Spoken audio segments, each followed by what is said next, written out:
What is wrong with the process that makes hiring cybersecurity talent so unbelievably difficult? I'll start with you, Nick. So to me, I think the big process thing is that we frame this as a shortage of talent rather than a shortage of money. I imagine that the people who aren't joining today are the people who are just paying what people ask. I don't think we focus on the development aspect enough, giving people that are good in one area an opportunity to grow their skills in a new area. When I'm recruiting, I might talk to most candidates and say, hey, here's what I'm going to pay. I'm guessing that's a pay cut for you. Here's why you might be interested in that. And then we have a raft of other benefits. And we say it, we pay at the mid-tier, right? We're not trying to outcompete the Googles, the Facebooks, and so on, right? So we pay middle of the road or less than them, and then we make up for it in the benefit. It's getting away from just the dollar figure because that is just an escalating war of attrition, right? And the smaller mid-tier companies or the university space, like we're all going to lose that to the big Googles, Facebooks, and such. I think it's really reasonable to strike a deal with somebody to say, hey, look, you want to build your resume, you want to be a CISO, in a couple of years. Okay, here, if you can agree to give me 3 years, I can agree to give you the projects and the way to build your resume up and the referral that'll help you get there. How do you tackle those that are trying to break into the cybersecurity industry? Find one area, get pretty good at that, be open to moving into other areas, kind of like what Nick said of the career growth, and be open to going different directions. It's get involved. We've got a healthy percentage of people on the team that have come from referrals. Yeah, I mean, your technical skills are often what will get you in the door, especially if you're coming in out of undergrad. But after everything else will be about your people skills. You still need the technical skills, but it's all those soft skills that are going to hold you back or move you ahead. You can teach technology, you can't teach personality. Talk to me about a time when you've dealt with a team member who's done, had one of these life experiences, and they listed a number of life experiences, like say going through a divorce, going through a gender transition, going through a loss of a loved one, because they wanted to enforce somebody who had the right kind of understanding to fit into this culture for managing people at this institution. At other places where I was maybe in a higher pressure environment and I needed people who could deal with have a soft skills about, say, like staying calm, I admit that I have gone through each candidate and picked a hard to answer question for them and then really strongly pressed them on it to see how they react to being flustered. And then invariably afterwards, I've said, my apologies. I'm trying to get a real feel for, you're going to be in front of, say, some very angry surgeons regularly at this job, and you're going to need to be able to keep your calm.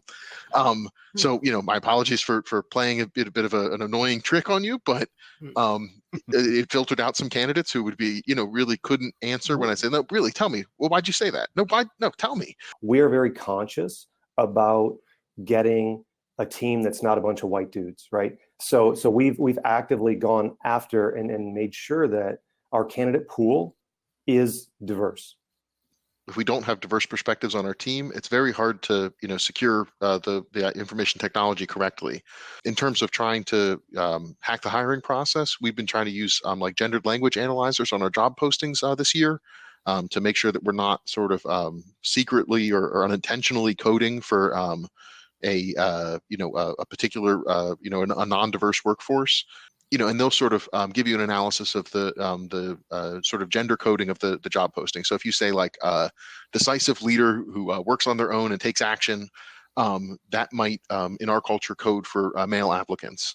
Whereas if you say something more about like team building, collaboration, etc., does that work? But it seems to work in terms of writing a job description that's more gender neutral in terms of the sort of underlying implications of the language.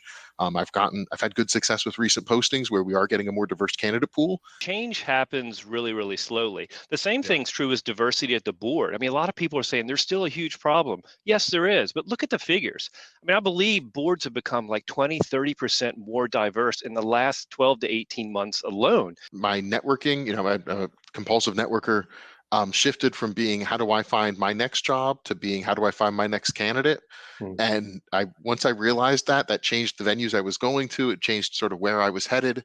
But if we're not actively trying to bring people into that pipeline, then we kind of lose our ability to blame the pipeline. What I prefer is internal people and internal transfers to avoid the whole unknown entity and the recruiting and the sourcing issue. Is finding people internally that are really interested in security, that are well known in the company, that want to learn, want to break in, even though you don't have the traditional networking or sysadmin skills, you have a security mindset.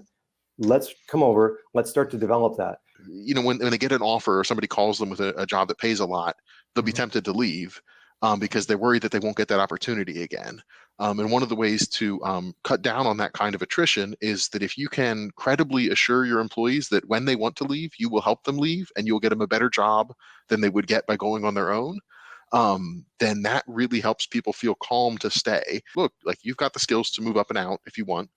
But I want to make sure that I'm getting you enough training that if you wait a year, you'll get a better job in a year. And if you wait 2 years, you get an even better job. And you're not going to miss an opportunity because I'll be able to help you make the connection you need to get that job when you decide you want it.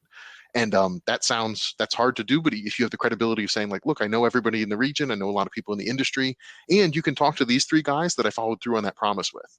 And if you've made a habit of that and you can make that credible promise, you can really have people stay on your team longer than they might otherwise because they don't feel like they need to jump at an opportunity.